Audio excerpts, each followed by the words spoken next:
brand new week of Village Vice. I'm Brad Law. He is Zach Blackerby, and it is almost game week. For some teams around the country, it is game week. For the Auburn Tigers and, 12 other SEC teams, you still got to wait another week. But, Zach, this is exciting. It feels a little bit different. Hugh Freeze said after the scrimmage Saturday that that's the end of fall camp. And so now it's a new phase as Auburn gets ready for UMass in less than 2 weeks. You're starting to feel it a little bit, right? I mean, it's starting to feel like football is certainly back, and it'll certainly feel that way this time a week from now when it will officially be game week. But after that second scrimmage, it kind of seems to be a little bit more serious, Brad. I mean, you start to see position battles going away and being decided, and depth charts kind of forming, whether it's officially or unofficially, but it's close. I mean, you can feel it.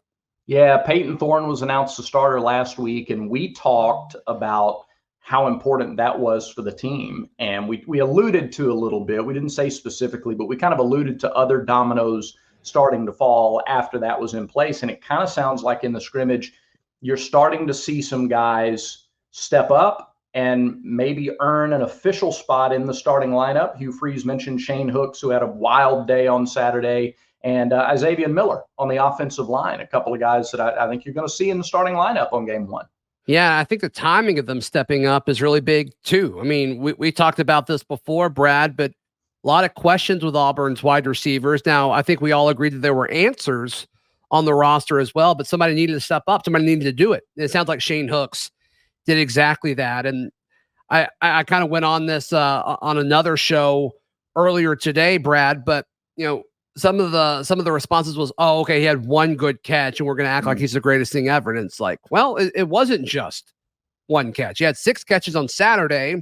He had one of the better plays in the first scrimmage as well. And it's a body of work up to this point. And I think the fact that he had that electric one-handed catch from Payton Thorne in the back of the end zone, I think it was kind of the exclamation mark of like, okay, the body of work is legitimate. And also you get the upside of moments like that. And so I thought that was huge for Shane Hooks. And then Xavier Miller, I thought it was interesting when we saw it Thursday when he was at right tackle. They moved Gunnar Britton from right tackle to left guard. And it's like, okay, is this something where they're actually trying to get better, or is this a depth thing? And I think you could have kind of taken it both ways, but no, it seems like if Hugh Freeze is going to say he's too good to keep off the field, you got to think he's going to be starting somewhere.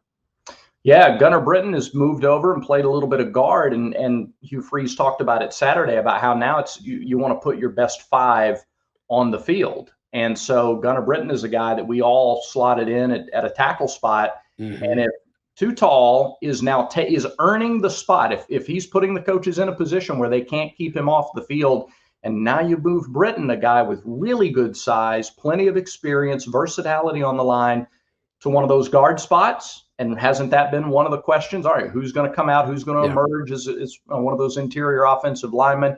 That just makes this offensive line better. It creates more, hope and optimism for the running game. And in pass blocking, it's one of those win-win type situations, I think. Yeah, and I love that Hugh Freeze was pretty clear about this isn't about Gunnar Britton. This is about Xavier Miller being too good. This isn't about Gunnar Britton not performing at right tackle, but it just kind of seems like if Miller is going to play, he's going to be at right tackle. And so they move Gunnar Britton over. This is more of seems like to me, Brad, correct me if you think I'm wrong here, but it seems more like an Xavier Miller versus Jeremiah Wright, which is weird because they're in different positions. And then Gunnar Britton's just kind of that safety blanket that, according to Coach Freeze, can play all 5 positions. Yeah. I'd kind of like to see him at center, just see what it looks like. But all in all, I mean, it's not about Gunnar Britton, which I think was cool that Hugh Freeze did that. I've made some comparisons to 2017 with regards to this offensive line, and I think there's more to back that up. That year, not only did you have Braden Smith, who would be drafted in the NFL that following year, but remember Austin Golson transferred in, and he was an SEC caliber offensive lineman. He transferred over from Ole Miss and could play all 5 positions and did play tackle, guard, and center at various points in 2017. Auburn also had Casey Dunn that year, a grad transfer from Jacksonville State. He got some time in the middle at center and at a couple of guard spots that year. The depth that this coaching staff has brought in And the way that a couple of these guys have separated themselves and improved physically and tactically on the field, I just think there are a lot of similarities to that offensive line, which by the end of the year was, after taking a little bit of time to gel and improve consistently, they were a monster offensive line in 2017. They were, and they had really good backs behind them, or specifically Kerryon Johnson, as we discussed before, Brad. But I think all 5 of those offensive linemen got a shot in the NFL. They either got drafted or signed with a team. Now, not many of them made rosters, but they all got a shot. Yeah. And we haven't sniffed that since that year, right? And all of a sudden now it's like, okay, I know for a fact that scouts have, shown interest in watching Gunnar Britton, just because I've talked to a few. Dylan Wade's a similar situation. Don't know if he's a tackle at the next level, but he's certainly going to garner some attention. Scouts know who he is. Then Avery Jones is certainly going to be there as well. Yeah. And I just got a feeling they're going to love the skill set and the body of a Xavier Miller. We'll see if, Cam Stutz gets a chance. We'll see. But it's a different conversation. The fact that you can make the argument that Auburn feels good about 3 different offensive tackles, 3? Last few years, we haven't had one. I mean, that's just such a huge jump. It's such a huge jump for the Tigers, and props to Hugh Freeze for flipping that part of the roster so quickly. It's another example, too, Zach, of a plan being put in place and giving the fan base another reason or more evidence of why you can be hopeful, why you can be optimistic that this staff is going to do the things that they know are necessary to get a seat at the table. Nobody is saying that, well, Auburn's going to be the odds-on favorite to win the national title for the next decade. No, but they're going to get a seat at the table. You have to recruit at a certain level. You have to recruit certain positions well. You have to be able to execute in certain areas, run and stop the run. You got to do those things to have a seat at the table. And for the first time in a handful of years, Auburn fans can legitimately look. There's proof of concept. That's a term that's been thrown around a lot in the offseason. But it's there now that this staff knows what to do, and they can do it. There's no question. There's no question about it. And I just think this offensive line, paired with the running backs that will be behind them, you and I kind of had the quick debate, even though it wasn't much of a debate, about the depth of this defensive back room being better than what they had in 2017. I think it's there. I don't think they have a Kerryon, but they do have a Jarquez Hunter and a Damari Alston and a Brian Batty and a Jeremiah Cobb, and I think you feel good about all of those. So couple that with a good offensive line, Hugh Freeze and Phillip Montgomery's kind of play calling and scheme and the way they approach offensive game plans. Yeah. There's a lot of upside, but they got to go out and do it, Brad.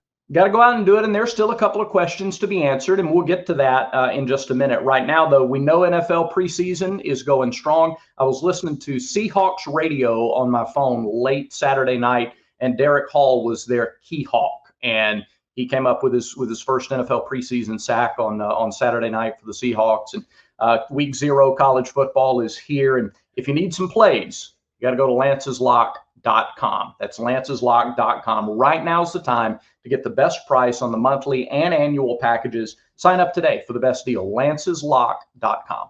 Also, you want to look good and feel good this football season, and you can get the top of the line golf gear, and they also got amazing hoodies by heading to Rhoback.com. That's spelled RHOBACK, Rhoback.com, and you can use promo code TNR20 at checkout for 20% off and free shipping on that first order. Rhoback.com. Use promo code TNR20 for 20% off. Brad Law. Hugh Freeze on Saturday after the scrimmage sounded cautiously optimistic. Now, he put the disclaimer out there. He said, I never know. Are we running the ball because we can run the ball or because we can't stop the run? But through 2 scrimmages now, Auburn has run the ball effectively. Coach Freeze sounded optimistic because they've limited the turnovers. There was only one Saturday, and that's because the receiver slipped, and the ability to run the ball. So let's get into now and flip it a little bit. Auburn will need to stop the run. You got to run, and you got to be able to stop the run to have a seat at the table when the season is over. As we look at this defensive line, they're battling some injuries, and frankly, I think some guys have emerged. We've heard their names a little more than maybe we expected to in fall camp. Want to get your take on a projected defense for Auburn, the first 11 on the field against UMass. Oh, man. Are we assuming no injuries? Can we assume no injuries? Because that makes this difficult. Yeah, very difficult. And that's a key, right? Because you had at least 4 guys who weren't out there that are going to be key players or would figure to be key players on this defense. So yeah. I mean, because Marcus Harris is a no-brainer, but it sounds like he kind of got banged up on Saturday, and there's questions on if he'll be back. I'm going to assume he'll be back. So the first 4 guys out there, and granted, I think literally all 4 of these guys are battling some sort of injury, but we'll assume they're all back. We'll go with Jalen McLeod at jack linebacker. We'll go with Jason Jones at nose, and we'll go with Marcus Harris at defensive tackle and Keldrick Falk at defensive end. Barring all those guys are healthy enough to start versus UMass, I think that's the 4 there. At linebacker, let's assume Austin Keys is back. Yeah, because he's one of the guys who wasn't there Saturday. Yeah, and he's kind of been battling something for a few weeks, so maybe he's on the other side of it or close to the other side of it. And also, it wouldn't shock me if they felt good about Keys and they wanted to see more about the guys behind them with Eugene Asante and then Larry Nixon, the transfer from North Texas. But I'll say Keys is back, and he starts next to Eugene Asante. I'll say those are the 2 linebackers. At safety, I'll say Zion Puckett and Donovan Kaufman. I don't feel super confident about that one. The safeties are a little, there's some gray area for me there. And then your corners are going to be DJ James and Nehemiah Pritchett, and I think your nickel will be Keontae Scott. That's my projection. Do you see Scott on the field in place of somebody else when they're not in nickel? No. I mean, I don't think we've seen him at safety, right? Yeah, right. Unless you wanted to take Donovan Kaufman off the field and put Scott at safety, but I just don't know if they've put him there. Yeah. No, but they're going to be a nickel so much. I think something that you'll see though when they're not in nickel is they'll put another jack on the field in a run heavy situation. I think you're more likely to see them just take the nickel off the field and put another jack linebacker on the opposite side of the line of scrimmage. That's my guess of what we would see most. But nickel's the new base, is what everybody says. You know, the days of the 3-4 and the 4-3 are over from a personnel standpoint. You'll see that how defensive linemen line up, but as far as personnel, that's just, you'd have to have some really talented linebackers to consistently have three or more linebackers on the field. No, you're right. And speaking of the defensive backs, Coach Freeze said Saturday he thought that those guys got better at tackling, at guarding. I thought that the passes that were open down the field, there were some overthrows, but they weren't as open in this scrimmage as they were in the first scrimmage. And I thought the defensive line got better pressure in this scrimmage than they did the Saturday before. So, you know, even though some guys offensively had good days, and you still don't like to see maybe as much success against your defense running the ball, I thought the defense, there were more reasons after this past scrimmage to be excited or hopeful about the defense than a week before.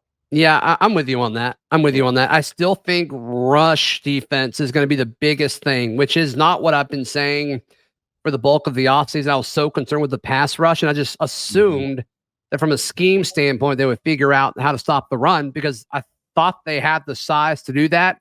And of course, it's more than just, you know, having the size, but we've heard good things about the individual parts of the rush defense. Like, we've heard good things about Jason Jones. We've heard good things about Marcus Harris. We've heard good things about Lawrence Johnson, who had a really good first half of fall camp, the transfer from Purdue.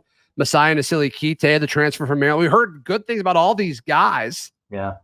But they're not stopping the run, Brad. And so that kind of makes me wonder, is it really them not getting off blocks?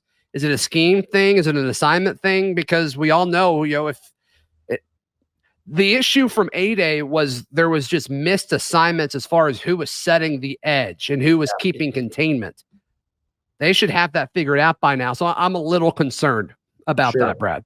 I think maybe because they're still trying to find guys who can do it consistently, right? Yeah, Coach, maybe. we've talked about the rotation being pretty extensive. And so if everybody's healthy, I think you're going to see double digits, 12, 13 guys along that front 4 or front 6, maybe shuttling in 18 guys in there in game 1.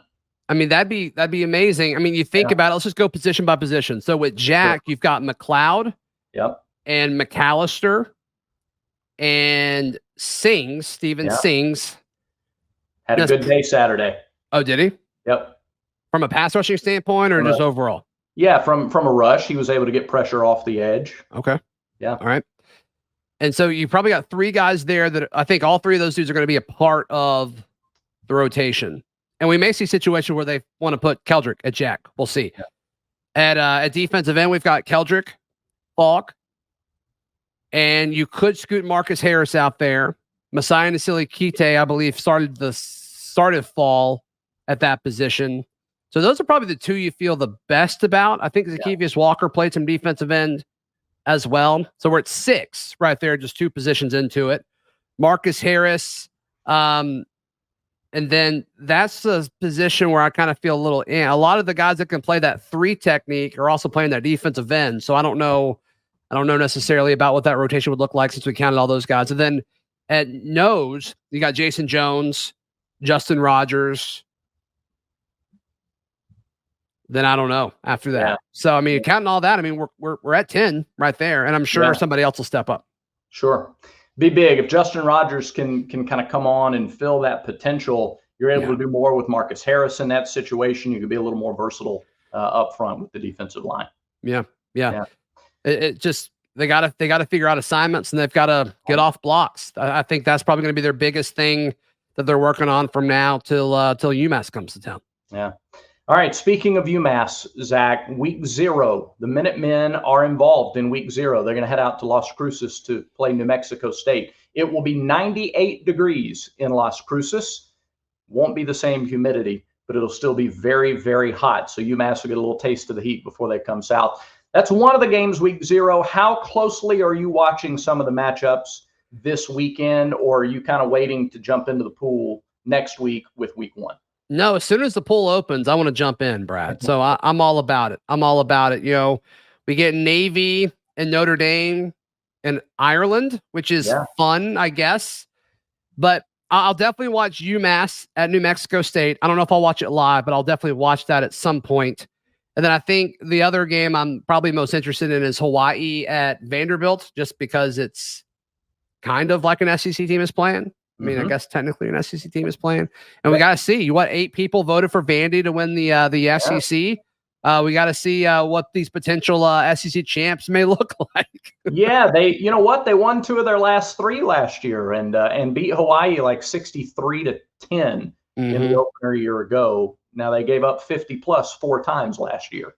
Vanderbilt did. So, you know, you're just looking up. So the only place to go is up. USC is at home against San Jose State on Saturday. Notre Dame Navy. So a funny story. 10 years ago, I managed the Notre Dame radio network. Okay. And they played in Dublin against Navy to start the season. And one of my responsibilities, in addition to coordinating radio affiliates, was to book the travel for the radio crew. And I had never booked international travel before in my life, and I was shocked at the prices and because I didn't know to do it very early, so we were trying to book them late. And like the day before the trip, the analyst for the radio network said some things that he shouldn't have said and was left at home for the trip. Okay. So memorable Notre Dame Navy matchups in Dublin. Probably more exciting what happens off the field than on the field in that game, but we'll see. Maybe so. And the Notre Dame fan that I speak to the most is going. He lives out in LA, but he's going. And so I can't imagine how fun that would be. Like if Auburn played in Ireland, like that'd be awesome to go to. I've never been to Ireland. I would love to go. It seems nice. It seems like a fun place to visit. But I'm wondering like how far after college football is like with the NFL playing everywhere all over the world. I feel like college football is a few years out from having a few of those. I think that'd be good for the sport. I think we're headed toward the NFLization of college football, so it kind of makes sense that you would see that. Who would you want to see Auburn play and where internationally if you got to choose? Leave us a comment and let us know what your choice would be there. That would be fun. Yeah, I think I'd want them to go somewhere in Ireland or the UK or somewhere in Europe, for sure. And I'm trying to think of like a fun non-conference game that would make sense for that. I think Notre Dame would be fun, actually. Yeah, I mean, yeah, Notre Dame, I think internationally makes the most sense, but that's probably true. I don't know. Let's go play UCLA in Fiji or something. That'd be fine with me. That'd be awesome. Yeah, that'd be awesome. I'm all for more non-conference games, but those may be going away more and more as these conferences get bigger. But we'll see. We'll see. What week 0 game are you most looking forward to? You know, I'll have an eye on Jack State. I mean, I grew up 12 minutes from their campus, so okay, I'll have an eye on their opener. I have a little bit of an eye on UMass, and look at them just for prep for the next week. I don't get all that excited about the week 0 games, or at least the matchups this year, because I don't know that there'll be a ton of compelling, close games on that schedule. And I'm so buried in work getting ready for the season to start that I don't really fully get immersed. I don't jump in the pool until Auburn's first game. Really? So because we've got some Thursday games. Yeah. For the 31st. I mean, when Florida and Utah kick off, I think for me that's going to be like, we're back. We made it. I agree with that, but that's still week 1. That's not week 0. No, I understand. Yeah, that's game week. That's here. So yeah, for sure. But I don't know. All in all, good stuff for sure. And so, I think as far as potential storylines this week, Brad, I don't think we're going to hear a whole lot about practice or a whole lot from Hugh Freeze. I think the depth chart's pretty much decided, and I bet they kind of sprinkle in some stuff. Maybe Texas A&M and Cal this week is just my guess, and then next week it's all about UMass. I agree. I think that would be smart. And isn't it nice to know that this coach and this coaching staff, they've done it before. They have a formula that has worked for them, and there's great optimism and hope knowing that, they can execute the plan they put in place. Yeah, I think so. I mean, we've definitely seen it from a roster management standpoint. And now it's like, we've talked about this before, but this staff has had almost as good of an offseason as you possibly could have. Yeah. Now you got to go win football games. And I think the stuff that they're doing right now, as fall camp is behind us and they're getting ready for the season up to this point, this is how you win football games. So we'll keep you tuned in every 4 times a week here on Village Vice. Yeah, give us a follow on social media. Everybody's got a Vice, Zach. Just make sure Village Vice is one of yours. Thanks for watching, and we'll see you next time.